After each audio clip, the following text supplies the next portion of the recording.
विटा शहरात स्वतःचं घर घ्यायचं आहे, स्वतःचा व्यवसाय करायचा आहे, मग विचार कसला करताय?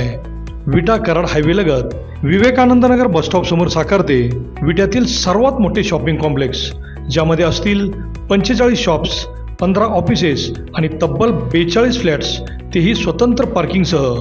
मुंबई पुण्यासारखे जीवन जगताना आपण अनुभवाल वॉकिंग ट्रॅक, मंदिर, गार्डन, जिम, स्विमिंग पूल, 24 तास सतर्क सिक्युरिटी, CCTV कॅमेरे, बेसमेंट पार्किंग व अन्य बऱ्याच सोयीसुविधा.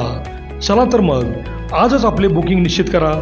आमचा पत्ता डायमंड आर्केड, कराड रोड, विटा.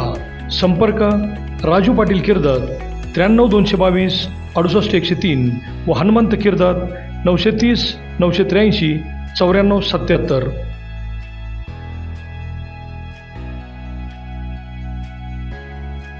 नमस्कार, प्राईम न्यूजमध्ये आपल्या सर्वांचे स्वागत. भाळवणी हे मतदारसंघातील तसेच जिल्हा परिषद गटातील मोठे गाव म्हणून ओळखले जाते. भाळवणीतील सोसायटी व ग्रामपंचायतीची निवडणूक प्रचंड गाजली. सोसायटी माजी आमदार सदाशिवराव पाटील गटाकडे तर ग्रामपंचायत स्वर्गीय आमदार अनिल भाऊ बाबर गटाकडे आहे. दोन्ही निवडणुका लक्षात राहण्यासारख्या गाजल्या. सोसायटीनंतर पाटील गटाला भाळवणीत पराभव पत्करावा लागला असला तरी हारलेला गट ही शाबूत ठेवणे महत्त्वाचे असते. युवा नेते ॲडव्होकेट वैभव पाटील यांना परत भाळवणीत लक्ष घालणे गरजेचे आहे, अशा चर्चा राजकीय वर्तुळात होत आहेत. कारण भाळवणीमध्ये पाटील गटामध्ये सर्व काही अलबेल नसल्याचे दिसत आहे. राजकीय वर्तुळात मात्र भाळवणीतील पाटील गटाच्या कार्यकर्त्यांना युवा नेते वैभव पाटील यांनी विश्वासात घेणे गरजेचे आहे, अशा चर्चाही होत आहेत.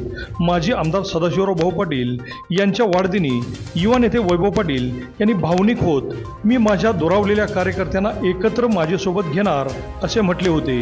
प्रसंगी माफी मागणार, पण एकही कार्यकर्ता दुरावू देणार नाही असेही म्हटले होते. त्याची सुरुवात त्यांनी भाळवणीतून करावी अशी चर्चा होत आहे. कार्यकर्ता हा भावनिक असतो, त्याचे आपल्या नेत्यावर, पक्षावर प्रचंड प्रेम आणि विश्वास असतो. पाटील गटातील धुसफूस ही त्यांनी मोठ्या मनाने सोडवली पाहिजे असेही बोलले जात आहे. भाळवणीत पाटील गटाच्या ताब्यात सोसायटी आहे, तर ग्रामपंचायतीत पराभव होऊनही तिथला गट शाबूत होता. पण आता मात्र पाटील गटातील वाढती धुसफूस ही विधानसभेसाठी डोकेदुखी ठरणार का? युवा नेते वैभव पाटील त्यांना एकत्र घेऊन बसणार हे येणारा काळच ठरवणार आहे. राजकारणात काटशह चालतच असतो, पण तोडीस तोड कार्यकर्त्यांची मजबूत फळी असेल तरच राजकीय क्षेत्रात तग धरता येतो. आणि भाळवणीत विरोधक सक्षम असताना पाटील गटातील कार्यकर्ते का अस्वस्थ आहेत हे पाहणे महत्त्वाचे ठरणार आहे. त्यामुळे आगामी काळात युवा नेते वैभव पाटील हे भाळवणीतील कार्यकर्त्यांना एकत्र घेऊन बसणार का, या वाढत्या धुसफुसीचा फायदा विरोधक उठवणार हे मात्र काळच ठरवणार आहे. अभिजित शिंदे, प्राईम न्यूज, विटा.